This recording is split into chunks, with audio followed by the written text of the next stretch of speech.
Sa ganitong panahon na maulan, siguro dapat kayang pumalag ng suot mo na watch kapag lalabas ka. Kaya ako, I'll go for this one. Ito yung sikat na Seiko SKX031. Released noong 1996, was introduced as a lighter choice for the SKX007. Mas maliit din siya kasi nasa 39mm lang. Based sa mga articles sa internet, it was dubbed as the poor man's submariner. Well, binasa ko lang yan, kaya okay maniwala. Pero mukhang submariner talaga siya. Pero yung sa akin, pinalitan ko yung bracelet. Originally oyster yan. Pero napansin ko wala pa akong gantong bracelet. So ayun yung watch of the day natin. Shoutout pala sa nag-sponsor ng mic ko. Sa pinsan kong si Rain Aronce Shimizu.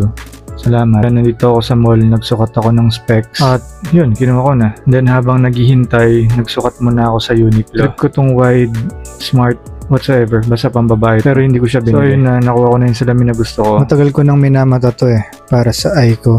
Boom bars. And then fit check bago mag-grocery. Tapos kumain pala kami sa Tokyo.